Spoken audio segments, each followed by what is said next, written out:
जय श्री कृष्णा मित्रों। यह तात्विक प्रवचन गुरुजी बृजपाल शुक्ल द्वारा मध्य प्रदेश के कटनी जिले के रीठी में स्थित ब्रजराज गौशाला में व्यक्त किए जा रहे हैं।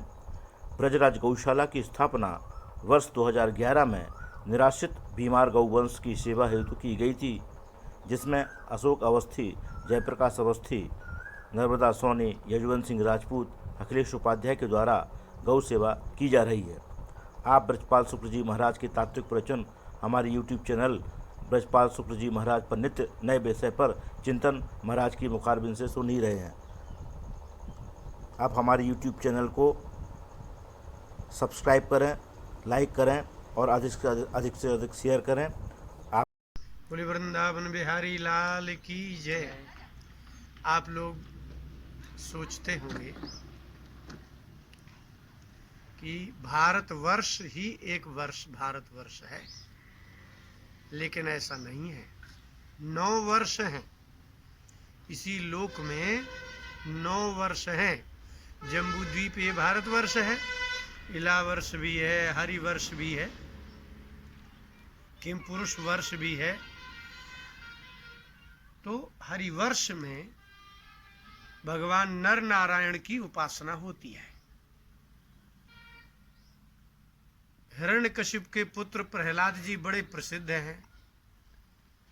प्रहलाद जी हरिवर्ष में भगवान नर नारायण की नृसिंह रूप में आराधना करते हुए निवास कर रहे हैं। पंचम स्कंद के 18वें अध्याय का 12वां श्लोक है। प्रहलाद जी ने कहा कि वास्तव में संसार में 2 तरह के लोग हैं।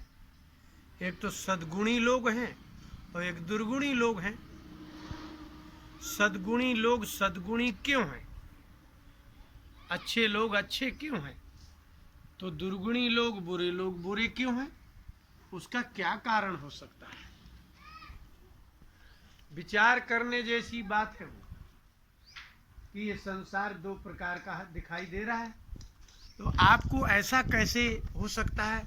अच्छा, बीच में ऐसा भी हो जाता है कि प्रारंभ में कोई दुर्गुणी रहता है, फिर सद्गुणी हो जाता है। जैसे वाल्मीकि जी हुए, अंगुलीमाल हुए, तो जो पहले अति दुष्ट थे वो अति साधु हो गए, ऋषि हो गए। अच्छा, कई बार ऐसा हो गया कि कोई बहुत सज्जन था, बड़ा तपस्वी था, अंत में जाकर के वो दुष्ट हो गए। ऐसा कैसे हो जाता सृष्टि में? ऐसा क्यों नहीं होता कि जो जन्म से सद्गुणी है वो अंत तक सद्गुणी रहे और जो दुर्गुणी हो वो अंत तक दुर्गुणी हो जाए? लेकिन ऐसा नहीं है यहाँ व्यवस्था। ये सद्गुणी यदि कुसंग को पाएंगे तो दुर्गुणी हो जाएंगे, और यदि दुर्गुणी संग को पा गए तो सद्गुणी हो जाएंगे। प्रहलाद जी ने कहा कि जो अधार्मिक होगा, जो भगवान की आराधना करता ही नहीं, जो भगवान को मानता ही नहीं, वो घोषणा ही कर दीजिए कि उसमें दुर्गुण ही होंगे। क्योंकि यदि भगवान के भक्त होंगे, भगवान को मानते होंगे, तो महात्माओं को भी मानते होंगे। तो जो भगवान को मानेंगे वो महात्माओं को मानेंगे, जो महात्माओं को मानेंगे तो संग करेंगे, संग करेंगे तो दुर्गुण का नाश होगा और दुर्गुण नहीं आए।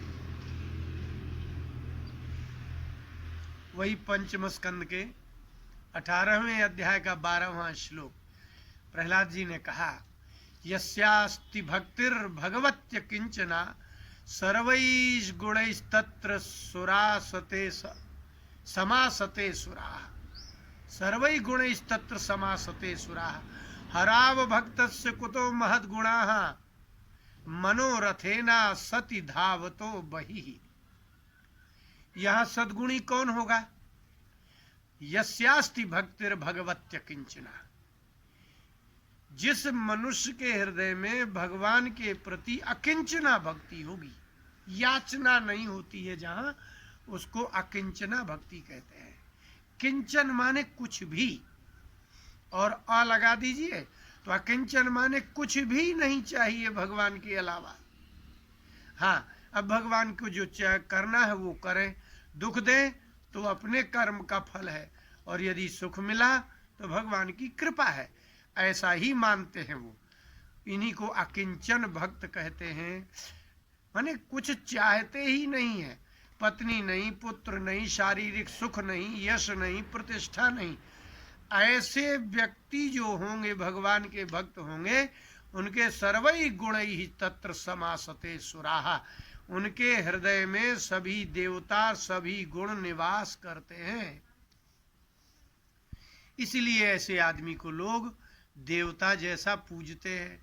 आपके साथ कोई बहुत अच्छा कर दे, बहुत दया कर दे, आपत्ति काल में पूर्ण रूप से सहयोग कर दे, तो आप क्या कहते हैं? अरे भैया वो तो देवता है आदमी। जिसके हृदय में दैवी संपत्ति का तात्पर्य है अगर उसके हृदय में दया होगी, करुणा होगी, उदारता होगी, सहयोग होगा, ये होगा कब होगा? जिसके हृदय में भगवान के प्रति भक्ति होगी।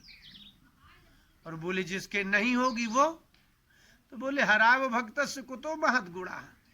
यदि भगवान को नहीं मानता होगा तो महात्माओं को भी नहीं मानता होगा, तो कुतो महत् गुणः। भगवान के अभक्त में महान गुण कहां से आएंगे? कैसे बताइए आप?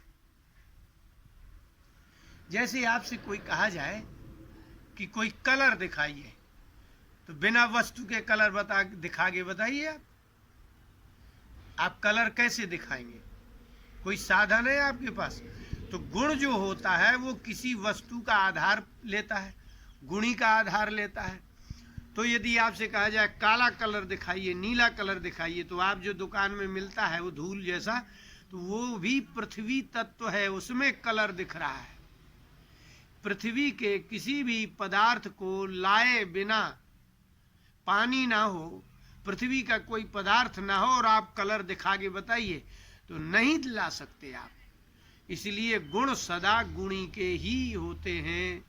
ऐसा नहीं हो सकता कि गुण अलग हो गुणी अलग हो। किसी ऐसे आदमी को लाइए कि जो बुद्धिमान हो तो बुद्धि अलग हो उसकी, वो आदमी अलग हो, ऐसा कैसे हो सकता है? बुद्धि गुण है।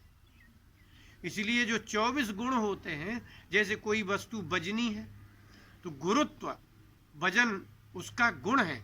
अब आप कहो ये वस्तु अलग करो, इसका वजन अलग कर दो, तो वजन क्या वस्तु के बिना हो सकता है? संख्या क्या वस्तु के बिना हो सकती है? आप किसी वस्तु बिना शब्द के क्या कोई चीज सुनिए सुनाई दे सकती है? तो इसीलिए इसी प्रकार से जैसे बिना पदार्थ के गुण नहीं हो सकता, बिना पदार्थ के गुण की सत्ता अलग से नहीं हो सकती, ऐसे भगवान और भगवान के भक्तों की संगति के बिना किसी मनुष्य में सद्गुण आ ही नहीं सकते। कुतो महत् गुणा। प्रहलाद जी कहते कहां से आएंगे वो तो बताइए। हराव भक्तस्य कुतो महत् गुणा। यदि वह भगवान का भक्त नहीं है, धर्म नहीं मानता है, यदि महात्माओं को नहीं मानता है, ब्राह्मणों को नहीं मानता है, शास्त्र नहीं मानता है, तो उसमें महत् गुणा कुतः, कहां से आएंगे वो आधार बताइए ना।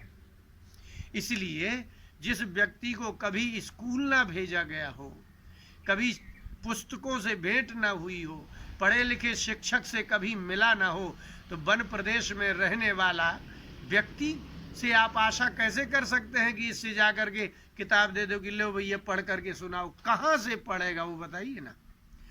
तो व्यक्ति के गुणों का आधार गुणी व्यक्ति है।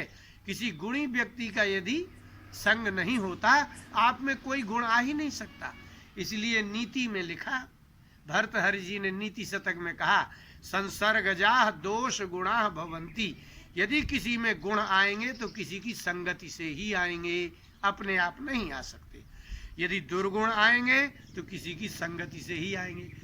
दुर्गुणी की संगति अगर आप किसी को नहीं होने दें, उस आदमी में कभी जीवन में दुर्गुण नहीं आ सकता। जैसे कोई आदमी कभी तैरने ना गया हो, उसको तैरना कैसे आएगा? कभी नहीं आएगा। इसलिए किसी तैरने वाले व्यक्ति की संगत करे, तालाब नदी में जाए तो तैरना सीख जाए। सदा ही अपने घर में नलों में नहाने वाला आदमी जिंदगी निकल जाएगी, कभी तैरना नहीं सीख सकता। इसलिए प्रहलाद जी ने कहा यदि भगवान का भक्त नहीं है तो ये तो सोचो कि कुतो महद गुणा, अच्छे गुण उसमें महानता के कहाँ से आएंगे, आ ही नहीं सकते। तो क्या निर्णय हुआ, बोले मनोरथे ना सति धावतो वही, वह व्यक्ति मनोरथी होगा, जो नहीं कर सकता है वैसा सोचेगा, जैसा नहीं हो सकता है वैसा सोचेगा, इसी का नाम मनोरथ है। मन का रथ, मन का रथ आप जितना चाहे दौड़ाए, यहाँ बैठे बैठे आप भेज दीजिए कलकत्ता दिल्ली, मन चला जाएगा, शरीर नहीं जा सकता। इसलिए कहते हैं मनोरथे न, जिस व्यक्ति ने महात्माओं का संग नहीं किया, भगवत भक्तों का संग नहीं किया, धार्मिक ब्राह्मणों का संग नहीं किया, उस व्यक्ति में मनोरथ ही होंगे, सिर्फ मनोरथ, और अतिशय मनोरथ होगा। धावतो वही ही, वो बाहर ही दौड़ता रहेगा। इसलिए आपने देखा हो कोई व्यापार करता है तो रात दिन उसको समय ही नहीं है, इतना भी समय नहीं है कि वो गरम रोटी खा सके। वो अपनी दुकान छोड़ के घर जाकर के भोजन नहीं करता, गर्मी में बैठा रहेगा, एसी में उसके बच्चे रहेंगे, उसकी पत्नी रहेगी, उसके नौकर रहेंगे, सब कोई रहेगा, लेकिन जो व्यापारी है वो शांति से बैठ नहीं सकता। इसलिए एक व्यापारी के द्वारा कमाए गए धन का उपयोग कौन करता है, उसके सुख का उपयोग कौन करता है, जो लोग शांति से घर में बैठे भोग कर रहे हैं। वो क्यों, वो मनोरथेन, वो मनोरथी है ना। उसने कभी महात्माओं के संग करता तो बता देते कि सेठ जी एक ना एक दिन तुम्हारा शरीर समाप्त हो जाएगा और ये धन भी नष्ट हो जाएगा, समय बच गया है, कुछ सत्संग कर लो। इकट्ठा करके भी क्या करोगे इतना। इसलिए प्रहलाद जी ने इसके पहले, इस बात के पहले एक भावना व्यक्त की, स्वस्त्यस्तु विश्वस्य खला प्रसीदताम। ये 12वें श्लोक के पहले दूसरे श्लोक में उन्होंने कहा कि ये भावना किसकी होगी कि स्वस्त्यस्तु विश्वस्य, सारे विश्व का स्वस्ति अस्तु कल्याण हो जाए। ये भावना किसकी होगी, जो भगवान का अकिंचन भक्त होगा। खलह प्रसीदताम, सारे दुष्ट सज्जन हो जाएं, दुर्जनः सज्जनो भूयात्, सारे दुष्ट सज्जन हो जाएं, सज्जनः शांति मापनुयात्, सज्जन को शांति प्राप्त हो जाए। खलह प्रसीदताम, दुष्ट जो है प्रसन्न हो जाएं। ये कौन, किसकी भावना हो सकती है।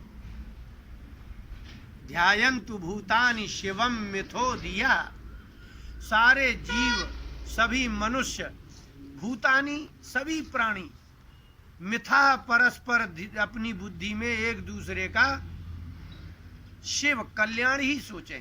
आप जैसे ही महात्मा मिलते हैं कहते भगवान आपका कल्याण करे, जो भी अच्छा होगा वो यही कहेगा कि आशीर्वाद देंगे आपका कल्याण हो, भगवान कल्याण करें आपका। तो जो भगवान का भक्त होगा वही कहेगा कि विश्व का कल्याण हो और सारे जीव एक दूसरे का भला करें, एक दूसरे की बुद्धि से वैर समाप्त हो जाए, निर्वैर हो जाए सब। ये कामना उसी की होगी जो भगवान और महात्माओं का, शास्त्रों का, ब्राह्मणों का भक्त होगा। और यदि वह शास्त्रों का, भगवान का भक्त है ही नहीं तो मनोरथे ना सति धावतो वही, तो आजीवन वह बाहर ही दौड़ता रहेगा मन के रथ से। अब होगा क्या, दुष्टता होगी।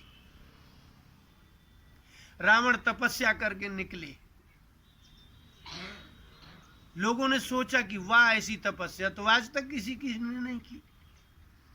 हिरण्यकशिपु तपस्या कर रहे हैं तो ब्रह्मा जी कह रहे हैं कि जैसा तुमने किया है ऐसा किसी ने तप नहीं किया। लेकिन जब वरदान कहा मांगने को तो उन्होंने ऐसा मांगा जो दुनिया में होता नहीं है। दुष्ट ही बहुत जीने की कामना करता है, दुष्ट ही अधिक धन की कामना करता है, सब पर दुष्टता से शासन करने की कामना करता है, सबका धन चाहता है, सबका भोग चाहता है। सज्जन व्यक्ति, भगवान का भक्त ऐसा चाह ही नहीं सकता कि मैं सारा धन मेरे पास आ जाए, सब ऐसा हो जाए, वैसा हो जाए, मैं सबका मालिक हो जाऊं, मुझे मेरी सब कोई बात माने। ऐसा सज्जनों के हृदय में कभी आता ही नहीं। हिरण्यकशिपु से कहा कि तुम्हारे जैसा तप किसी ने नहीं किया, वरदान मांगो। तो हिरण्यकशिपु बोले वरदान दीजिए, मैं कभी मरूं ना। यह है मनोरथेना सती धावतो वही। ऐसा मनोरथ कर रहा है कि जो संसार में होता ही नहीं ऐसा। नियम विरुद्ध, ईश्वरीय सृष्टि के विरुद्ध मनोरथ करने वाला दुष्ट ही होता है। अकिंचन भक्ति जिसके हृदय में होगी वो क्यों कहेगा कि मैं कभी न मरूं? तो बोली भाई ऐसा तो नहीं होता। मैं कभी न मरूं मतलब? बोले नहीं मरूं ना। बोले ऐसा नहीं हो सकता, तुम्हें मरना ही होगा। तुम चाहो तो कुछ बातें मांग लो।